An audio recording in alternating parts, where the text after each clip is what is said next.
And now folks, that takes us neatly along to our third recipe as part of the WIT Workplace Wellbeing Day.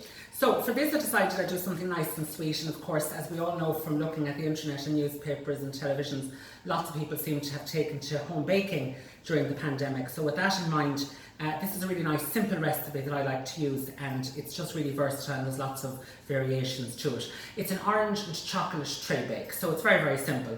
So what I've got here, and again as I said to you in the last couple of recipes, key importance is to have all of your ingredients weighed out and prepared. So what I've got here is I've got 8 ounces, 225 grams of butter or margarine, and to that I'm going to add in 8 ounces, 225 grams of sugar, just normal caster sugar going in there. And then also what I have prepared is I have the zest of 1 orange, okay? So I'm just going to put the whole lot of that zest in there if you want it. Now again, of course, you can change the flavour of this, and I'll tell you about that in just a second. I'm going to pop this onto the machine here, okay? And we're going to just allow that to beat up really well until it's nice and creamy and fluffy. Now, to facilitate that getting done as quickly as possible for the purpose of this video, what I've done is I've actually just made sure that the butter was out for a couple of hours so that it's nice and soft. Now, as I said to you, I put in some lovely orange zest there, and I'm going to put in some chocolate chips in just a few moments. But if you wanted, maybe you could just put in some lovely lemon zest in there as well for a lemon version, or maybe leave out that and put in maybe like a half teaspoon of vanilla extract and make lovely vanilla version of this, and maybe scrape the top of it with a little bit of raspberry jam and some desiccated coconut or something. So again, if anything, what I want you to do is just think of the versatility of the recipe. Now, so whilst that's heating there, I'm just going to prepare my tin. Now what I've got here is I've got an 11 by 7 tin, or you could use a 9-inch square tin or an 8-inch round if you wanted, or even a 2-pound loaf tin would be ideal. And then I've just cut a piece of parchment paper, and if you just look at the parchment paper, I'm just going to fit that in, and I'm putting that in without it compromising the shape of the tin. So it has I've lined it there from kind of like east to west, but it hasn't compromised the shape of the tin, as in I haven't tried to get it into the corners or whatever. So we should get a nice perfect shaped cake, and that comes out. Okay, so let's just have a look here. Yeah, and we should be good. So then what I'm going to do is I'm just going to take my spatula here, and I'm just going to scrape that down a wee little bit. Okay, so that's nice and fluffy and creamy at this point of time. And then I'm going to add in my remaining ingredients. Now, so what I've got here is I've got my 4 eggs. So I've just got 4 nice large eggs. So scrape that down to start off with. Then I've got 4 eggs. I'm just going to pop those in. And then I'm going to pop in 8 ounces, 225 grams of the self-raising flour. Now, I'm sure there's lots of you out there who are really proficient bakers, and sometimes people have different approaches. Sometimes you might decide to put in an egg, a bit of flour, an egg, a bit of flour, and an egg, a bit of flour, and beat between each addition. I'm happy to put in the 2 of those together. As I said, the sieved flour going in there as well. I'm happy to put them all in together at this stage, and I'm not running the risk of a fear of curdling or anything like that. What I will do is I'll probably just give this a little mix by hand first of all with the spatula before I put it back onto the machine, just so the flour doesn't go all over the place. Now again, I've got a nice mixer here today, but you might decide to use like a hand mixer if you want it, or if you're just starting off with baking, you'd actually, if you could employ a little bit of elbow grease, you could do this with a wooden spoon in a bowl, but it just takes a bit more time, as you can imagine.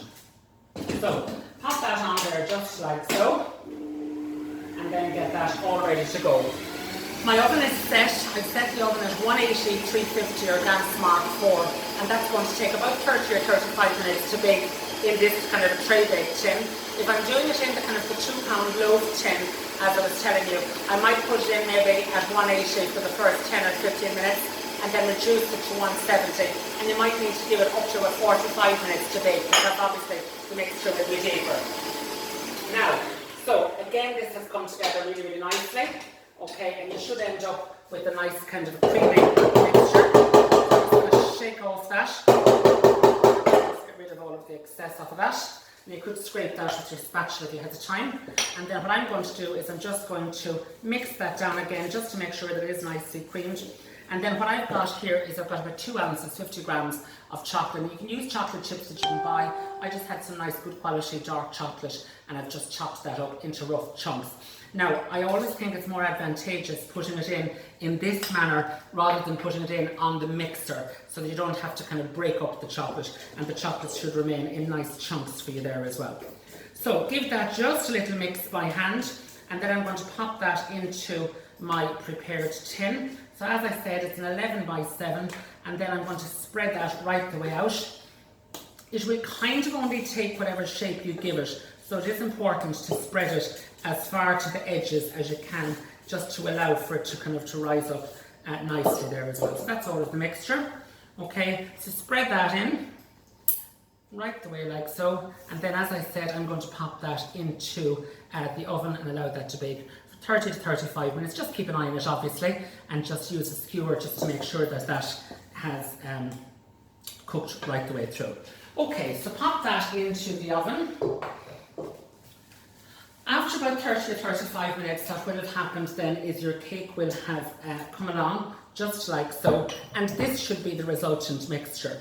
Now, the minute it comes out of the oven, what I would normally do, but just for the purposes of the video I've left it, the minute it comes out of the oven I would normally take the juice of an orange, the orange that you've zested earlier on, and I would just squeeze that right over the top of it to allow that kind of syrup to macerate or to soak down into the sponge really nicely for you, and that will just help to consolidate that lovely orange flavour that you've got there throughout.